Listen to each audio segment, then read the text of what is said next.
final synopsis from the chapter surface chemistry for the coming entrance exams. So students, just remember, for adsorption, delta G, delta H and delta S value will be negative. This is a simple one, you please remember. And there are two types of adsorption: physical adsorption and chemical adsorption. If you see the differences, very important for the statement type of questions.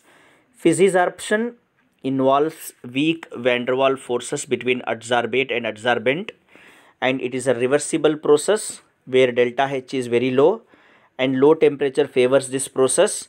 It is highly non-specific and energy of activation is not needed, and here there is an involvement of multi-layer. Whereas chemisorption exactly opposite. Here you can find strong chemical bond formation. That's why it is irreversible. Delta H is more. High temperature favors chemisorption. Highly specific. Energy of activation is needed. And here mono layers are going to involve. When you see the factors affecting adsorption, first is nature of adsorbate. And if gases are there, the rate of adsorption will be more, especially easily liquefiable gases or the gases having high critical temperature. In those gases you can find more adsorption, and larger the surface area of the solid, greater the adsorption, and adsorption is inversely proportional to temperature and directly proportional to pressure. If it is liquid, in place of pressure we can write concentration.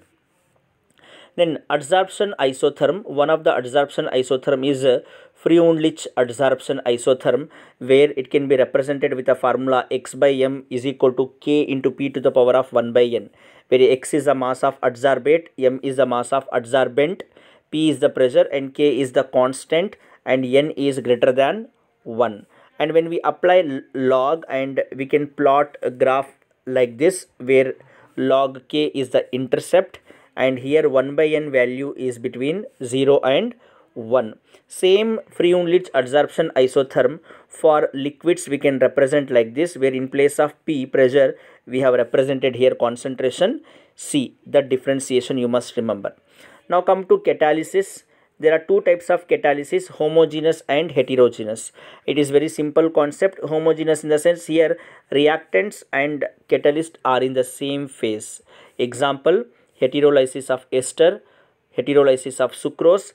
Lead chamber process for sulfuric acid preparation, where sulfur dioxide, oxygen are the reactant. They are in gaseous state, and the catalyst NO is also in the gaseous state. That's why homogeneous catalysis. Whereas heterogeneous catalysis, here reactants and catalyst are in different phase. So some famous examples we have: Haber's process, contact process, Oswald process, and hydrogenation of oil. Here reactant and catalyst are in different phases. Now come to zeolite, one of the shape selective catalyst, and it looks like honeycomb like structure, and the best zeolite is ZSM5 zeolite Cu molecular porosity 5, that is very useful in petrochemical industries. Now come to very important topic called colloid, and colloids are the heterogeneous substances whose particle size between 1 to 1000 nanometer, 1 to 1000 nanometer. Now based on the physical state of dispersed phase and dispersion medium, there are different types of colloids we are going to see. Let us see. If the dispersed phase is solid and dispersion medium also solid, the name of the colloid is called as solid sol. Colored glasses and gemstones are the example. If the dispersed phase is solid and dispersion medium is liquid, then the colloid name is considered as sol. Example: paint, starch, gold sol. And if the dispersed phase is a solid and dispersion medium is gas, then the colloid is called as aerosol. Best example is smoke and dust. And dispersed phase liquid, dispersion medium solid, it is called as gel. Example: cheese and butter. If both the mediums, dispersed phase and dispersion medium, are liquid, it is called as emulsion. Example: milk, hair cream, etc. If dispersed phase is liquid and dispersion medium is gas, the colloid is called as aerosol. Example: fog, mist and cloud.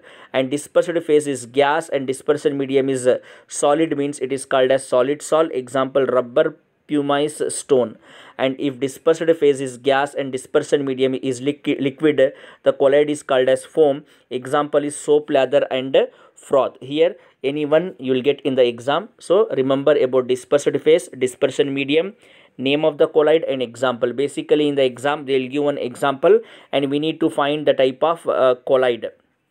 Then based on we have one more classification of colloid which is called as multimolecular, macromolecular and associated colloid. So here multimolecular colloid example gold, silver, platinum and sulfur sol. And macromolecular colloid, macro in the sense you can understand the molecular size is more here. Example biomolecules like proteins, carbohydrates, polymer, rubber, they are the example for macromolecular colloids. And associated colloid best example is a soap solution. Associated colloid best example is a soap solution. And here two definitions are very important. One is critical missile concentration, another one is Kraft temperature. And critical missile concentration means the concentration above which formation of associated colloid, formation of missile takes place. Okay, above particular concentration only associated colloids are going to form, missile are going to form. That is called as critical missile concentration. And Kraft temperature means the temperature above which missile formation or associated colloid formation is going to take place. The temperature is called as Kraft temperature. Now we have another classification of colloids based on the affinity between both the phases, dispersed phase and dispersion medium, that is lyophilic sol and lyophobic sol. Let us see the differences. First we will see the points of lyophilic sol. In lyophilic sol we can find more affinity between dispersed phase and dispersion medium. So it is reversible, more stable, more hydrated, prepared easily, and viscosity is higher than dispersion medium, and surface tension is lower than dispersion medium. When you compare the properties of lyophilic sol, the viscosity of lyophilic sol is higher than dispersion medium and the surface tension of lyophilic sol is lower than the dispersion medium. So usually naturally occurring gum, gelatin, starch, rubber and protein are the lyophilic sol, whereas lyophobic sol you can find less affinity between both the dispersed phase and dispersion medium. Then it is irreversible, less stable, not much hydrated, difficult to prepare. And here the lyophobic sol is same, viscosity is same as dispersion medium and even surface tension also same as a dispersion medium. Example, the sols of the metal are lyophobic in nature, including ferric hydroxide also lyophobic sol. Now let us come to the preparation of colloid. One of the method is Briggs arc method. So basically the metal salts like gold, silver, platinum, copper are going to be prepared by this Briggs arc method. Then peptization means here the freshly prepared precipitate are going to be converted into colloid or sol by adding electrolyte. For example, here you can see ferric hydroxide precipitate, freshly prepared precipitate. To that if you add ferric chloride, okay, so ferric chloride contains the same ion as it is in the precipitate. When we add, and it is going to convert into a colloid or sol, that is peptization. And purification, 4 methods are there: dialysis, ultrafiltration, electrodialysis and ultracentrifugation. It is not so important, whereas remember in dialysis both solvent molecule and ions can diffuse. So come to the properties of colloid. The first property is colloids are the heterogeneous and they can pass through only ordinary filter paper. And remember about colligative property in solution chapter. Colligative property is directly proportional to number of particles. The value of colligative property directly proportional to the number of particles. So here the colloids colligative property smaller than true solution and larger than suspension. Remember this, the value of colligative property value for colloids is smaller than true solution. Why? Because true solution size is less than 1 nanometer and colloid size is between 1 to 1000 nanometer. That's why when you take 1 liter of true solution and 1 liter of colloid, you can find more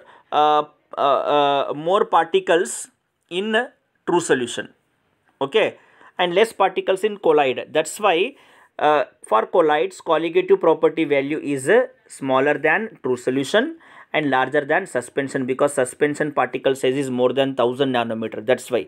So because of this size of the particles of these three types of solutions, colligative property value for colloid is smaller than true solution and larger than suspension. Now come to Tyndall effect. Remember, Tyndall effect is independent of charge, and here it is because of the scattering of the light we can find this Tyndall effect. And Brownian movement, it is because of the zigzag motion of colloidal particle due to continuous collision between dispersion phase and dispersion medium. And electrophoresis is the movement of colloidal particles towards the oppositely charged electrode. And electroosmosis means here the movement of medium particles towards the electrode. Now colloids has charge. It may be positive charge or it may be negative charge. Positive charge colloids basically metal oxides like aluminum oxide, ferric oxide, metal hydroxide, basic dyes and hemoglobin. They are all positive colloids. And negative colloids, metallic salts, metal sulfides, acidic dyes, gelatin starch, gum and soap solution, they are all negatively charged colloids. Now let us come to coagulation or flocculation. Coagulation or flocculation means converting the colloid into suspension. Converting the colloid into suspension, or it is called as setting of colloidal particle. Setting of colloidal particle or simple converting the colloidal solution into suspension. Now here that can be done by converting colloids into suspension, that is coagulation, or flocculation can be done either by boiling or by adding oppositely charged salt, or by doing prolonged dialysis, or by electrophoresis, or by adding electrolyte. So adding electrolyte is the best suitable method for coagulation or flocculation. Okay, now here one rule we have to remember, Hardy-Hulse rule. It says greater the valency of ion, greater its coagulating power. Okay, if you want to coagulate positive colloid, definitely you need to add negatively charged ion.